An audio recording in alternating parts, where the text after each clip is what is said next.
क्या आपने कभी सोचा है, मृत्यु के बाद आत्मा के साथ क्या होता है? क्या सच में यमदूत आते हैं? क्या हमारे कर्मों का हिसाब होता है? गरुड़ पुराण में मृत्यु, पाप, पुण्य और यमलोक के बारे में ऐसे रहस्य बताए गए हैं जिन्हें सुनकर किसी के भी रोंगटे खड़े हो जाएं। आज की इस वीडियो में हम जानेंगे गरुड़ पुराण के 5 ऐसे डरावने सच जिन्हें हर इंसान को जीवन में एक बार जरूर जानना चाहिए। पार्ट 1, गरुड़ पुराण क्या है? गरुड़ पुराण हिंदू धर्म के 18 महापुराणों में से एक माना जाता है। इसमें भगवान विष्णु और उनके वाहन गरुड़ जी के बीच संवाद बताया गया है। इस पुराण में जीवन, मृत्यु, स्वर्ग, नरक, कर्म और मोक्ष के बारे में विस्तार से बताया गया है। इसलिए जब किसी व्यक्ति की मृत्यु हो जाती है तब कई घरों में गरुड़ पुराण का पाठ करवाया जाता है, क्योंकि ऐसा माना जाता है कि इससे आत्मा को शांति मिलती है और परिवार को धर्म का ज्ञान प्राप्त होता है। पार्ट 2, मृत्यु के बाद आत्मा के साथ क्या होता है? गरुड़ पुराण के अनुसार जब किसी व्यक्ति की मृत्यु होती है तो सबसे पहले उसकी आत्मा शरीर से अलग हो जाती है। शुरुआत में आत्मा को यह समझ ही नहीं आता कि उसकी मृत्यु हो चुकी है। वह अपने परिवार के लोगों को रोते हुए देखती है, लेकिन उनसे बात नहीं कर पाती।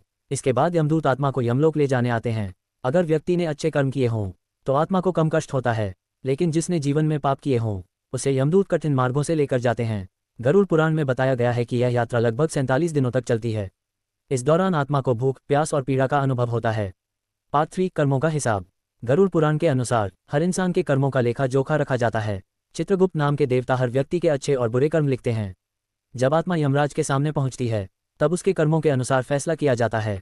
अगर व्यक्ति ने जरूरतमंदों की मदद की हो, माता पिता का सम्मान किया हो, किसी का दिल न दुखाया हो, तो उसे स्वर्ग की प्राप्ति हो सकती है। लेकिन जो लोग झूठ बोलते हैं, दूसरों को धोखा देते हैं, निर्दोष लोगों को कष्ट देते हैं, उन्हें नरक के कष्ट झेलने पड़ते हैं। पार्ट 4, नरक के डरावने वर्णन। गरुड़ पुराण में कई प्रकार के नरकों का वर्णन मिलता है। कहा जाता है कि हर पाप के लिए अलग दंड होता है, जैसे चोरी करने वालों के लिए कठोर यातनाएं, पशुओं को बिना कारण कष्ट देने वालों के लिए भयंकर दंड, धोखा देने वालों के लिए आग और अंधकार से भरे नरक। इन वर्णनों का उद्देश्य लोगों को डराना नहीं, बल्कि सही मार्ग पर चलने की प्रेरणा देना है।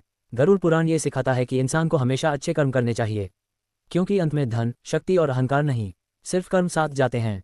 पार्ट 5, मोक्ष कैसे मिलता है? गरुड़ पुराण के अनुसार मोक्ष पाने के लिए भगवान का स्मरण, सत्य का पालन, दया और सेवा, अच्छे कर्म और भक्ति सबसे महत्वपूर्ण माने गए हैं। जो व्यक्ति जीवन में धर्म और मानवता के रास्ते पर चलता है उसकी आत्मा को शांति प्राप्त होती है। गरुड़ पुराण हमें डराने के लिए नहीं, बल्कि सही जीवन जीने की सीख देने के लिए लिखा गया है। इसलिए हमेशा अच्छे कर्म करें, किसी का दिल न दुखाएं और भगवान का नाम लेते रहें। अगर आपको यह वीडियो पसंद आई हो तो वीडियो को लाइक करें, चैनल को सब्सक्राइब करें और कमेंट में जरूर लिखें, जय श्री हरि, फोल्डेड हैंड्स।